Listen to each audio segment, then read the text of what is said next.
இல்லாத கீதா அந்த பொக்கே அமிச்சாளா? அத நீ தானே கொண்டு கொடுத்த. சிவா, 1 minute. என்ன? என் மேரேஜ் இன்விடேஷன். நீ என் கல்யாணத்துக்கு வரணும். ஒரு இன்விடேஷனை வேஸ்ட் பண்ணாத. நான் வரமாட்டேன். ஏன்? நீ காதலிக்கலன்னு சொன்னப்போ அது ஊருப்புன்னு சொன்ன எனக்கு நீ இன்னொருத்தனுக்கு சொந்தமா வரத பாக்குற மனசு இல்ல. சென்டிமெண்டா? நீ ரொம்ப புத்திசாலி சிவா. நான் உன்னை காதலிக்கலன்னு தெரிஞ்ச உடனே என் மேல இருக்கிற கோவத்துல ஒரு பொண்ணை கிண்டல் பண்ணான்னு ஒருத்தனை அடிச்ச. கல்யாணத்துக்கு கூப்பிட்டா மனசு இல்லைங்கிற. என்ன இம்ப்ரெஸ் பண்றதுக்காக மேஜர் அங்கிள சந்தோஷப்படுத்த பொக்கே தர. அப்புறம்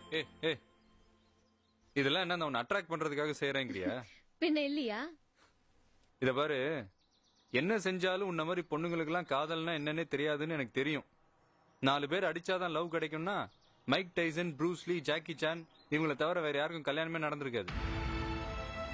இந்த வயசானவங்களுக்கு பூ தர்றது, கண்ணு தெரியாதவங்களுக்கு ரோட்டை கிராஸ் பண்ண ஹெல்ப் பண்றது, இதனால பொண்ணுங்க ஐ லவ் யூன்னு சொல்லுவாங்கன்னா சோசியல் சர்வீஸ் பண்றவங்களுக்கும் பூ கடைக்காரனையும் தவிர வேற யாருக்கும் பொண்டாட்டியே இருக்க மாட்டாங்க.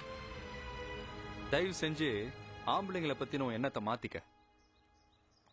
ஒரு தடவை ஒருத்தர் நினைச்சிட்டா கடைசி வரைக்கும் அவனால தான் மனசை மாத்திக்க முடியாது.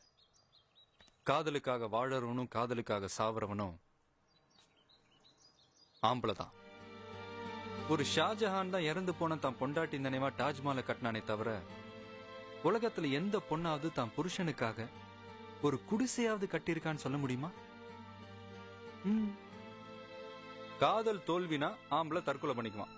ஆனா நீங்க அப்படி ஒரு விஷயமே நடக்காத மாதிரி எல்லாத்தையும் மறந்துட்டு வேற எவனையா கல்யாணம் பண்ணி குழந்தைய பெத்து போனா போதுன்னு அதுக்கு காதலன் பேர் வைப்பீங்க. அது தவிர வேற என்ன செய்வீங்க? உங்களுக்கு எல்லாம் அம்மான்ற ஸ்தானம் மட்டும் இல்லைன்னா வேஸ்டியா? எது உண்மை எது பொய்ன்னு தெரிஞ்சுக்க முடியாம 50 காசுக்கு சுண்டல் வாங்கி கொடுத்து 5 ரூபாய்க்கு கோன் ஐஸ்கிரீம் வாங்கி கொடுத்து அம்மாவா ஆக்கிட்டு போற அயோக்கிய பசங்களை நம்புவீங்க. சின்சியரா லவ் பண்ணா அவ்வளவுதான் அம்போன்னு விட்டு போயிடுவீங்க. கேட்டா கல்யாணத்துக்கு முன்னாடி காதலிக்க மாட்டேன், கல்யாணத்துக்கு அப்புறம் தான் காதலிப்பேன்னு லவ்வுக்கு ஒரு புது விளக்கம் வேற சொல்ற. காதல் படிக்கிறதுன்னு சொன்னா கல்யாணம் பரீட்சை எழுதுற மாதிரி. உனக்கு படிக்கிறதுலயும் நம்பிக்கை இல்லாதப்போ பரீட்சை எப்படி எழுதுற? வரப்போறவனை ஏமாத்தாம கடைசி வரைக்கும் குடும்பம் நடத்துவானான்னு நல்லா யோசிச்சு முடிவெடு. இல்லைன்னா எதிர்காலத்துல நீ அழறதுக்கு கண்ணீர் இருக்கும், ஆனா அதை துடைக்க கை இருக்காது.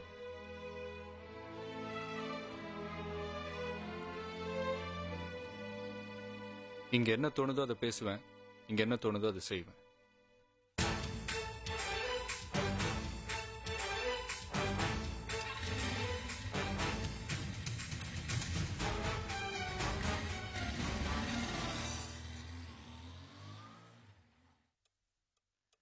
ஏமா ஒரு மாதிரியா இருக்க?